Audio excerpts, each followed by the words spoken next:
Ouça a partir de agora o programa Acorda Bênção, com o pastor Amaro Correia. Ouça agora a voz do divino.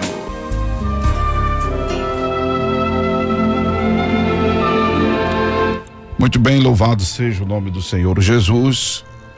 Nós vamos voltar as nossas atenções para o capítulo 20 do Evangelho de Jesus Cristo, segundo escreveu São Lucas.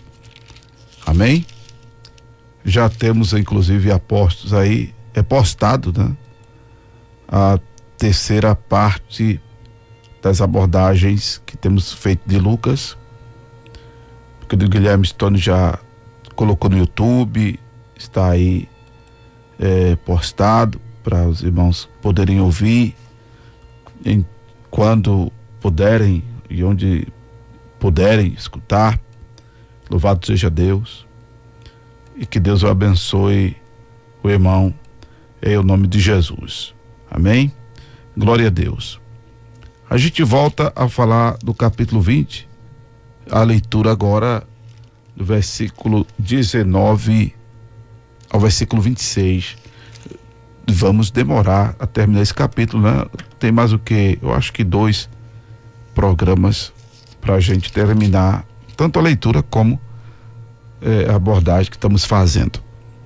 Diz assim o versículo 19 em diante: E os principais dos sacerdotes e os escribas procuravam lançar mão dele naquela mesma hora, mas temeram o povo, porque entenderam que contra eles dissera esta parábola.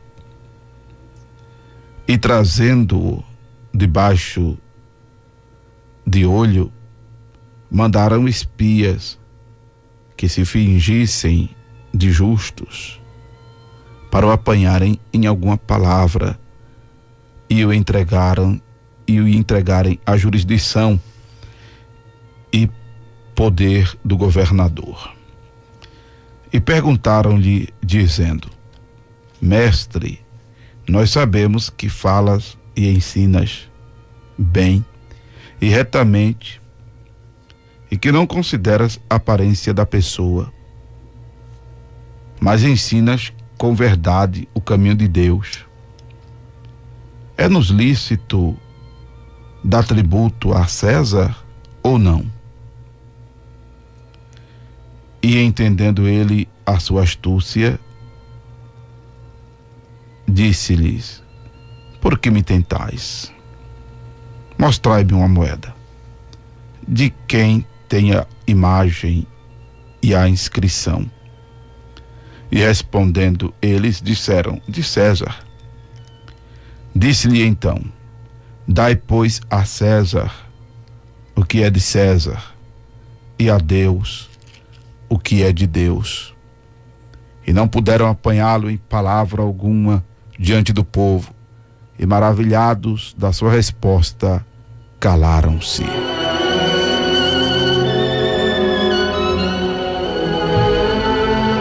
Louvado seja o nome de Jesus. Amém, amados?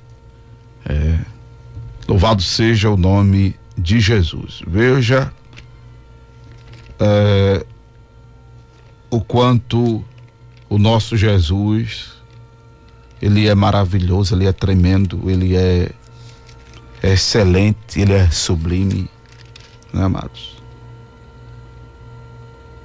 E o quanto queriam macular Jesus, o quanto queriam criar situações para Jesus falhar,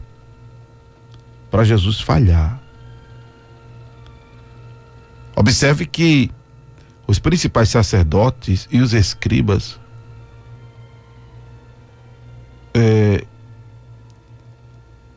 não fizeram nada com Jesus neste tempo, primeiro porque não era o tempo ainda, mas não fizeram porque temeram o povo.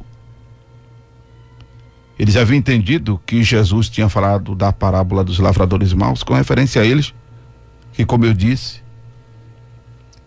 os filhos de Israel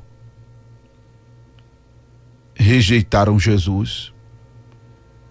A perspectiva ou a visão, a mensagem dos patriarcas não for abraçada. E aí os profetas maiores e os profetas menores também foram rejeitados. A exemplo do próprio Senhor Jesus, que veio para os que eram seus e os seus não o receberam. Eles de imediato entenderam que Jesus estava falando deles.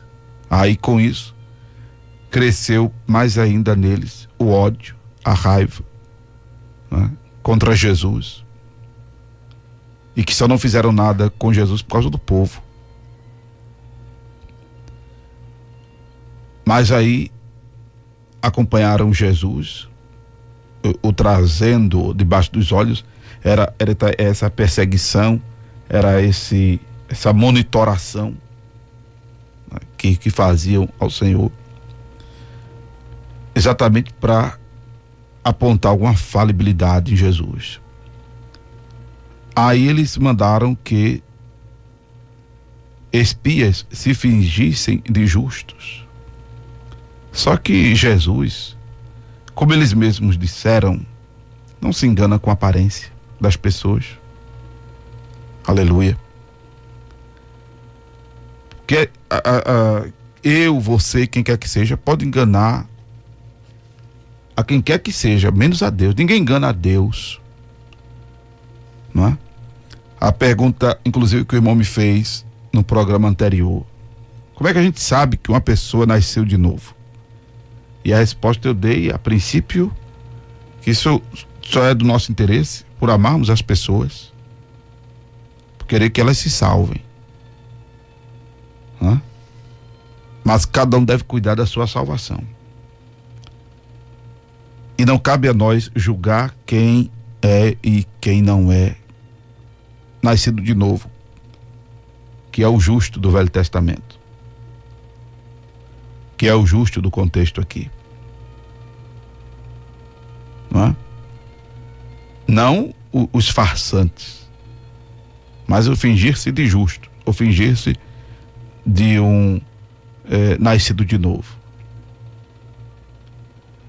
Não nos compete julgar, mas no mesmo capítulo lá de Mateus 7, que o Senhor manda que não julguemos as pessoas,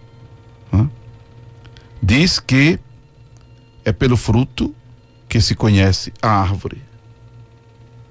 Então, existe o discernimento, que era algo patente e latente da pessoa do Senhor Jesus, mas é fácil detectar pela produtividade de frutos que a pessoa dá, ou seja, pelo comportamento das pessoas, pelo linguajar, pelo pensamento das pessoas. Porque os frutos que se refere Mateus 7, que eu estou referendando, os frutos dizem respeito a comportamentos, a ações, ao linguajar, né? E aos pensamentos, porque o que nós somos por dentro, nós logo exteriorizamos. Se a gente pensa de um jeito, a gente vai se comportar efetivamente assim. Não que toda falha, que todo tropeço seja o que a pessoa seja por dentro, mas o comportamento perpétuo, né? A constância revela o que está acontecendo por dentro da pessoa. É por isso que Jesus disse que da boca sai o que está cheio, o coração. Por causa das ações, do comportamento. A outra maneira de você saber o que está por trás da aparência, da máscara, é o discernimento dos espíritos, ou a manifestação do dom da palavra do conhecimento, ou o dom da palavra da ciência. Isso era algo que em Jesus era uma constante, até porque estamos falando do Emanuel, estamos falando do Deus em carne conosco. Então queriam pegar Jesus em uma falha. E vieram com aquelas palavras de lisonjas. Mestre, nós sabemos que falas e ensinas bem, retamente, e que não consideras a aparência da pessoa, mas ensinas com verdade o caminho de Deus. Aquilo que eu já disse uma vez, eles estão sendo aqui instigados por Satanás, mas estão usando a verdade, só que estão usando a verdade com o intuito de causar um dano moral a Jesus. Então cuidado com as palavras de lisonjas, né? E cuidado com esse negócio de ser verdadeiro, para que a sua verdade não cause danos e prejuízos mortais às pessoas. Se a verdade é para gerar vida, amém. Mas se a verdade é para matar, cuidado que pode estar sendo usado por Satanás. Que usa, ele é o pai da mentira, mas ele usa a verdade para causar danos. E foi o que esses homens estavam sendo aqui instigados por Satanás para causar um dano moral a Jesus. Por isso que Jesus disse: por que me tentais? Porque eles estavam agindo astutamente e Jesus entendeu a astúcia deles. Não é? Jesus entendeu a astúcia deles. E aí Jesus pede que lhes mostre uma moeda, que era um denário, uma moeda romana, feita de prata, com a imagem de César.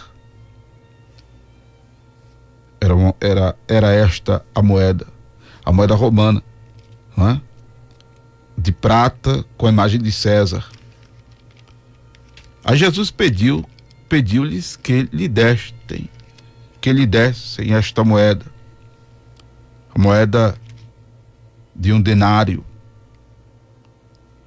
Um denário por dia correspondia também a um salário decente e normal para um trabalhador rural. Outros trabalhadores, como acontece lá no capítulo 20 de Mateus, versículo 2, outros trabalhadores haviam sido contratados das 9 da manhã até o meio-dia e outros de 3 da tarde até as 5 da tarde. Mas era o que havia sido ajustado com os trabalhadores, um denário por dia, para trabalharem na vinha. Mas voltando aqui ao capítulo 20 de Lucas, quando foi dada a Jesus a moeda, ele lhes pergunta: de quem tem a imagem e a inscrição? Respondendo eles, disseram: de César. Então Jesus disse: dá a César o que é de César, e a Deus o que é de Deus. Louvado seja o nome do Senhor Jesus. Isto é a lição que nós devemos cumprir com os nossos compromissos sociais, né? Que em circunstâncias normais devemos pagar impostos, submetermos-nos às autoridades governamentais, como está escrito em Romanos capítulo de número 3.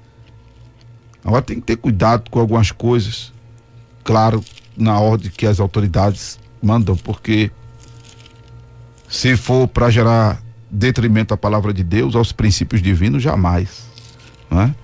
Tem que ver até onde se obedece às autoridades, para que não geremos detrimento à Escritura, para que não quebremos a nossa aliança com Deus. Eu não vou ler porque o meu tempo está curto, mas veja aí Romanos 13, do 1 ao 7, leia. Eu vou voltar a falar disso aqui, amém?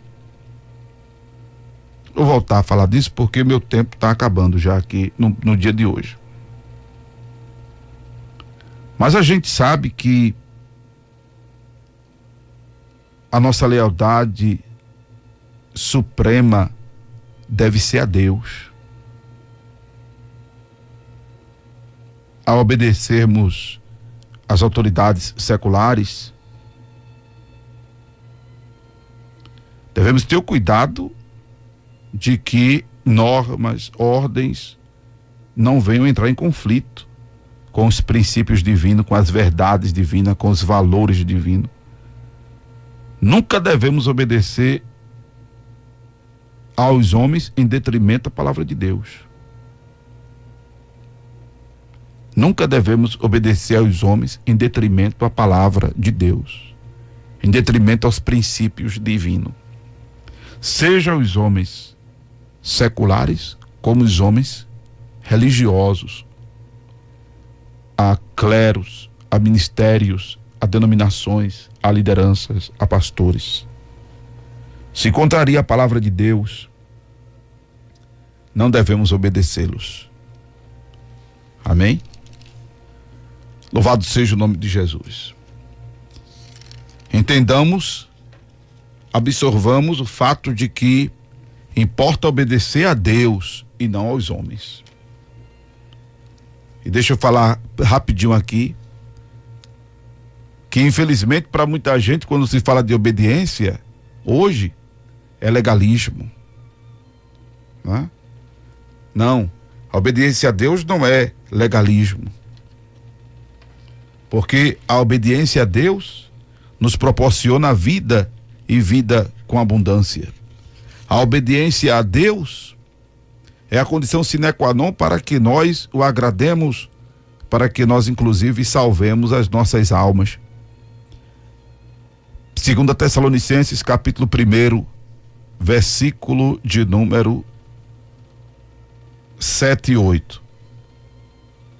E a vós que sois atribulados, descanso convosco, descanso conosco, quando se manifestar o Senhor Jesus desde o céu com os anjos do seu poder, como labareda de fogo, tomando vingança dos que não conhecem a Deus e dos que não obedecem ao evangelho de nosso Senhor Jesus Cristo, os quais por castigo padecerão eterna perdição ante a face do Senhor e a glória do seu poder.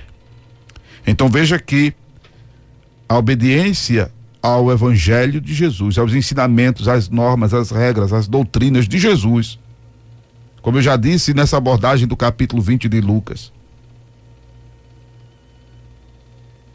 a obediência aos princípios, aos valores, às verdades bíblicas. Veja como é sine qua non, veja como é fundamental, imprescindível, veja como é vital, como é abençoador. Louvado seja Deus. Amém, amados? Então não abramos mão desse princípio rezado pelo Senhor Jesus, para que tenhamos uma vida sarada, uma vida resolvida, uma vida abençoada. Eu volto a pontuar este assunto no próximo programa. Amém? Porque o tempo hoje já nos é chegado e hoje a gente pode até passar um pouquinho, né? Mas a hora, mesmo assim, com toda a fermentação do tempo, né?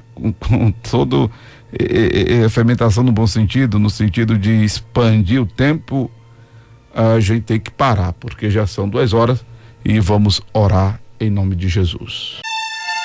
Você acabou de ouvir o programa Acorda Bênção, com o pastor Amaro Correia.